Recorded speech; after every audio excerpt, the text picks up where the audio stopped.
जय गुरु जी, शुक्राना गुरु जी, सारी संगत जी को जय गुरु जी। ओम नमः शिवाय, शिव जी सदा सहाय। ओम नमः शिवाय, गुरु जी सदा सहाय।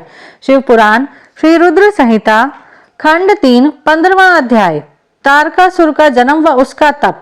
ब्रह्मा जी बोले, हे मुनि श्रेष्ठ नारद, कुछ समय बाद वज्रांग की पत्नी गर्भवती हो गई। समय पूर्ण होने पर उसकी पत्नी ने एक पुत्र को जन्म दिया।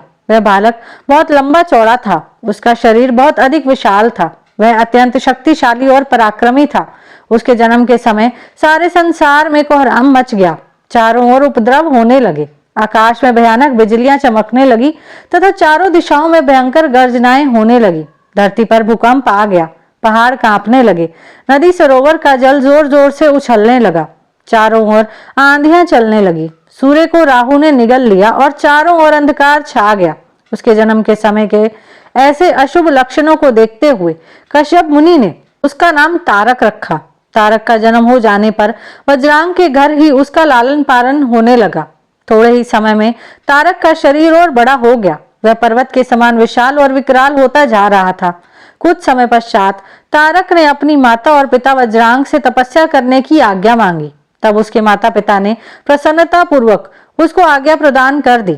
साथ ही उसकी माता ने उसे यह आदेश दिया कि वह देवताओं को अवश्य जीते और उन पर अपना आधिपत्य कर स्वर्ग पर अधिकार कर ले।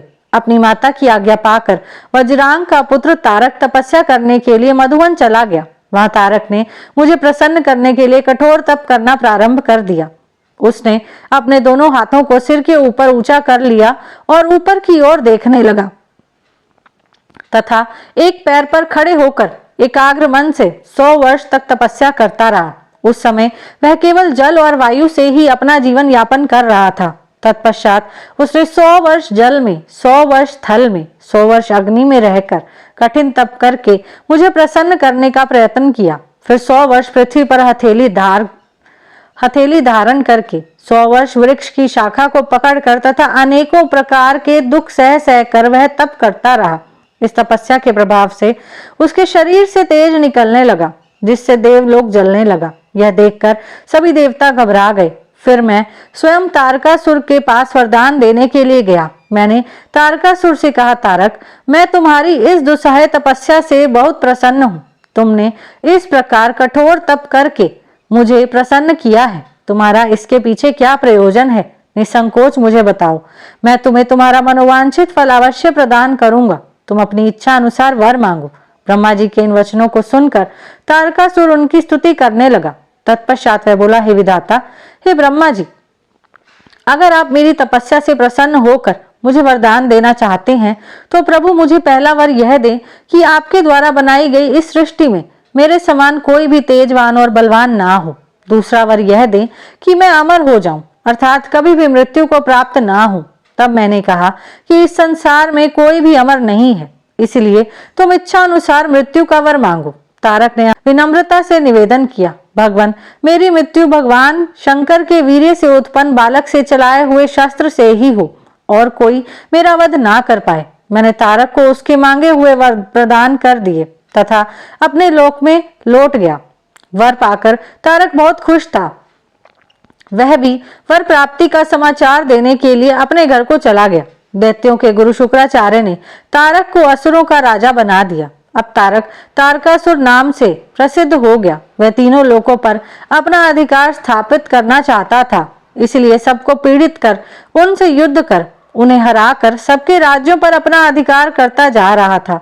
स्वर्ग के राजा इंद्र ने भी डरकर अपना वाहन ऐरावत हाथी, अपना खजाना और 9 सफेद रंग के घोड़े उसे दे दिए। ऋषियों ने डर के मारे कामधेनु गाय तारकासुर को दे दी। इसी प्रकार अन्य देवताओं ने भी अपनी अपनी प्रिय वस्तुएं तारकासुर को अर्पित कर दी। अन्य लोगों के पास भी जो उत्तम उत्तम वस्तुएं थी, उन्हें भी दैत्यराज तारक ने अपने अधिकार में कर लिया। इतना ही नहीं, समुद्रों ने भी भयभीत होकर अपने अंदर छिपे सभी अमूल्य रत्न निकालकर तारकासुर को सौंप दिए। तारकासुर के भय से पूरा जगत कांपने लगा था। उसका आतंक दिनों दिन बढ़ता ही जा रहा था। पृथ्वी, सूर्य, चंद्रमा, वायु, अग्नि सभी तारकासुर के डर के कारण अपने सभी कार्य सुचारू रूप से कर रहे थे। दैत्यराज तारकासुर ने देवताओं और पितरों के भागों पर भी अपना अधिकार जमा लिया था।